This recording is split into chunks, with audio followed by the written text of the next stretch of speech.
YouTube. So just a update. I know in my last video when I left off, I was overwhelmed with emotions. I still am, but I think I said I was gonna pick back up. I'm not sure when I'm putting this out. I'll just say this really is a few days later. When I went home, I was gonna shoot a video, but I was like, I'm just excited. I really, instead of shooting a video about it, I just want to spend time with the people that, it affected the most with me getting through all of this, which was my wife and my daughter. So I didn't shoot the video, but if I had, this is what I was going to say. I was just going to give like a recap and try to be, transparent as possible without getting myself in trouble. So the upgrade process, and it may be different depending on which location you're at. I'm at the Lancaster terminal in Texas. So I came in, it was a Friday. I check in with the driver qualification team. They tell me it's going to be a process. I'm thinking maybe just a couple hours, but it was an all-day process.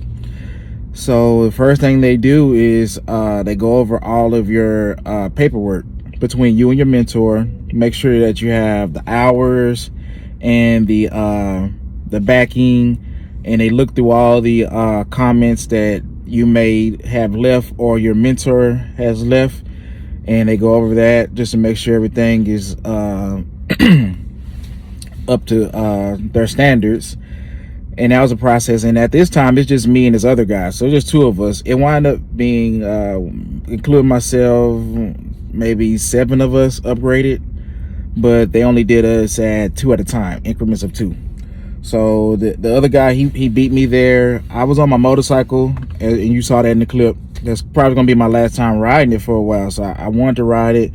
My motorcycle is therapy for me. It relaxes me. I'm calm when I'm on it, and so that's why I rode it. So it was traffic. I didn't want to do anything crazy to hurt myself and spoil everything. I'm sorry, it was something on the screen. So I was supposed to be there at 8. I got there at 8:10. The other guy beat me there, so they started with him first. So they reviewed his stuff first, gave him his test first, a paper test. So then I finally got mine after he finished his. So it was 57 questions, and a lot of that stuff, it's common sense stuff, but if your mentor is going over stuff with you, and I believe if you just dig back deep to when you do a lot of stuff came from ELD training, and you should be able to pass it. So it was some stuff on there that honestly I hadn't seen. My mentor, I had 2 of them, 3 if you count Top Gun. But my Top Gun mentor told me it's common sense, don't worry, you'll be fine. My second mentor I had, he told me it's been over 7 years, so he doesn't know, he don't keep track of it, but he said it's a pretty simple test, don't worry about it. My third mentor, she told me to just look over the driver qualification book. And that's another thing. Yes, they gave us a digital book. So to me, it's hard looking at stuff in my phone. Important stuff like that where you have to really read, and I'd rather have a book where I can highlight or fold a page, something like that. But I guess to cut down on costs, they gave you to download it. So honestly, I forgot all about that. So I did try to look over the stuff as much as I could without knowing what's going to be on it. I just assumed the macros would be on it, and so I studied macros, and the SWIFT acronym would be on it, so I studied that too. So if you make sure you study those. It was a question on there about coming down a mountain. My mentors, my first one was dedicated, and his region was Texas. He went as far as Oklahoma. And my second mentor was local. So mountain train, I didn't know. I just used common sense. So I did pass it. So that's your first test paper, 57 questions. I believe you have to get 40 correct or something around that range, but you should be able to pass it. If you're going through the process right now, get on your mentor, ask them to quiz you if they know of the paper test. So you just won't go in there blind and green like I did. And it's multiple choice, but you have to circle everything on the test. So that's why I said it's still a written. Now that's just at the location I'm at. You might be at a location where you take it on a computer. I'm not sure. But anyway, I got through that. So they grade your test. You have to pass that to move on to the next step, which is the road test. So you meet the facilitator or the tester. He was a nice guy. He's going to check your CDL, make sure it hadn't expired. He's going to ask you for your, or she, they're going to check for your CDL and your DOT physical, make sure you have it. Both me and the guy that I tested with, I never met him before, but we both had our stuff, our documentation. So after you do that, you get on a cart, you go out to the truck. Now for me, it was easy because the guy said, "Hey, have y'all driven a Volvo?" And I'm like, yes. The other guy that tested with me, he hasn't. He said he trained on a Freightliner and a Kenworth. And me, I drove all of them. I've driven everything except for a Peterbilt. In school, it was all Freightliners. Top Gun was Freightliners. My first mentor had a Kenworth 2024. You probably already saw that video. My second mentor had a Volvo 2023. And then we put it in the shop, and then she wound up getting a International.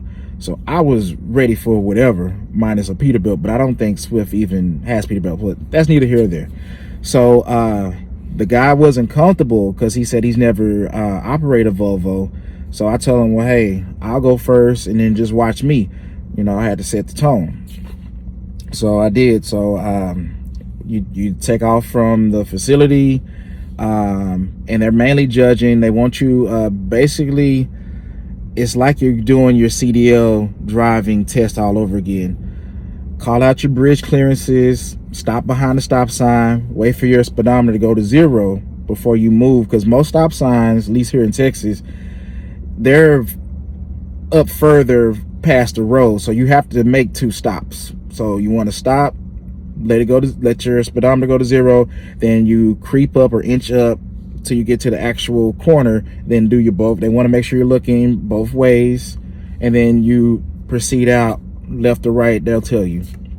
So like I said, stop behind all the stop signs, call out your bridge clearances, call out your speed. So if it's 40, do like the test, speed limit is 40 mph, my safe speed is 35. So that gives you a buffer, because you know when you take your CDL test, depending on who's grading you, if the speed limit is 40, you do 41, that person might fail you. So they give you that 5 mph speed reduction. Now if you go below that, they can fail you. They say you're impeding. So you're either going to impede going too slow, or you speeding if you're going too fast. So you got a good cushion. So from 35 to 40, you got a good cushion. Me personally, I stop by, if no one's coming, I stop behind the yield signs. They just want to make sure you're safe. You any hazards you have, call them out. I have a hazard to my left, hazard to my right.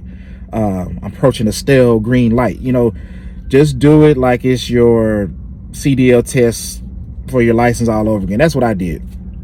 Now the only thing I did different on my CDL test, I really wanted my CDL, so on all my turns, whether they left or right, I swung out wide.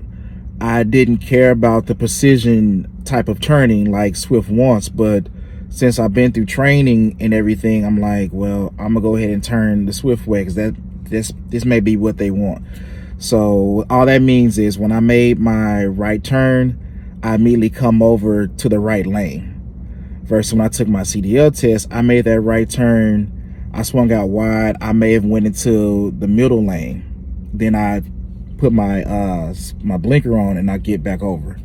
I also call it out too. I'm like, wherever he told me to turn, I let him know that I'm about to turn on my blinker, and once all 18 wheels are in the lane, I will cancel it. So do whatever you think you need to do in order to pass it.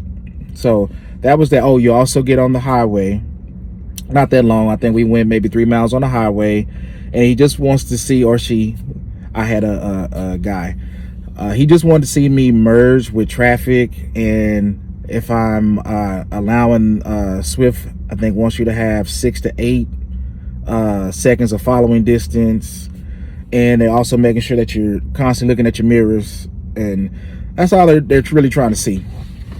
So after that, we pulled back into the terminal, and something I knew we would have to do a backing part, but the whole time I was out, I never backed at an angle.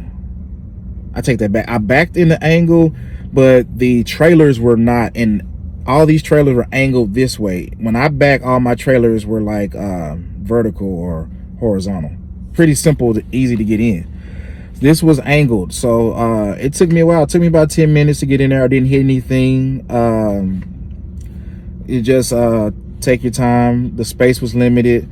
So normally when you set up for the 45, how I was trained, when I make the first hard right turn, take the tractor all the way to 12 o'clock. I had limited space, so I think I had to take it to 10:30 or 11, and then make a left turn back hard. And this is just a setup to get inside the spot. Make a left turn, and I went back 9 o'clock. And then I just took my time backing it in there. I'm sorry about that. Nose stopped up. Oh, I'm sitting in my car. I have to redo my physical. My physical was only good for 3 months. When I had my baby, your boy got happy, put on some weight. So it is what it is. I'm a work in progress. They when they do these physical, they measure your neck. My neck was over 17 and a half. I'm at 18. So they said I had to do a sleep study, and he would only give me 3 months of certification on my physical. So I have to get this done before the next step as far as going out and all that good stuff. So that's what I'm doing right now. And I'm a little early. The place doesn't open up till 9. I thought it said 8, but it says 9 on the door. So it's 8:37 right now in the morning. So I'm early, but I'm here.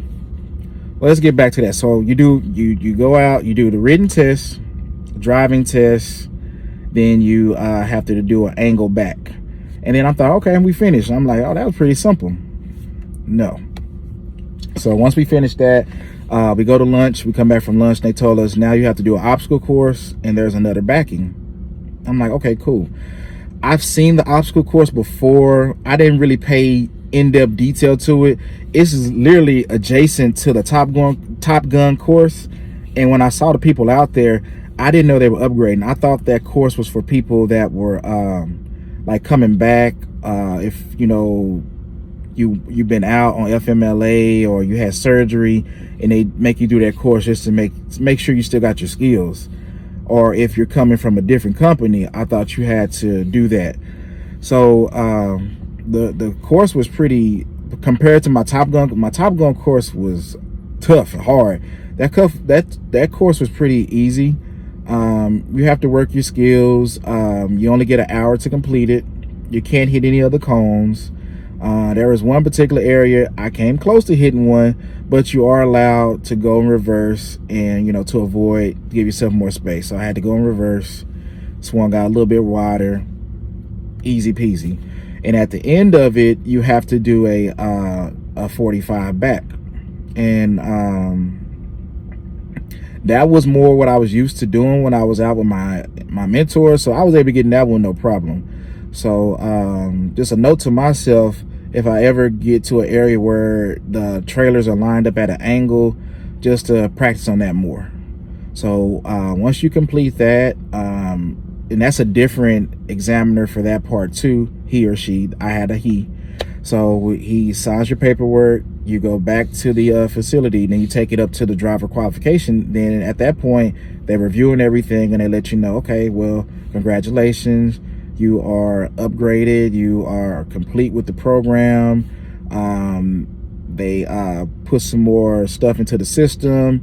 They let you know who your driver leader is, and from that point, you either go meet him or her, or you go home. My driver leader had already left for the day, so I went downstairs. It was very busy and kind of intimidating because it's like a room full of people. and you walk in there and you try not to disturb anybody because they all look like they're busy. So I gotta look around, and there's a lot going on in there because there's so many drivers out there on the road that they're communicating with.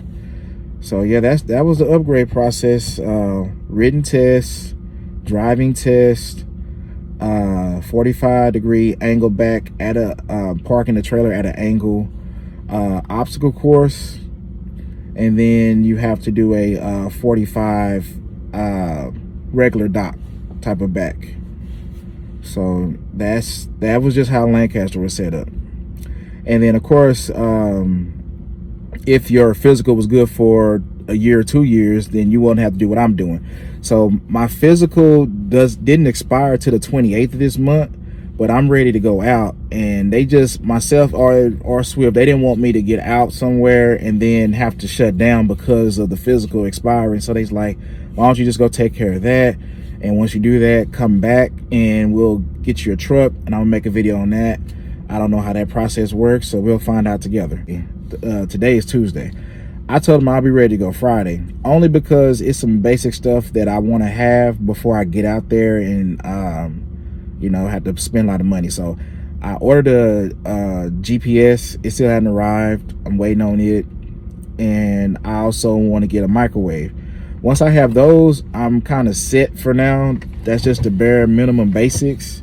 And I'll update you all with the truck process, how that goes, what type of truck I got, what type of GPS I got, all that good stuff. It's coming up. So just stay on this ride with me, and we doing this together.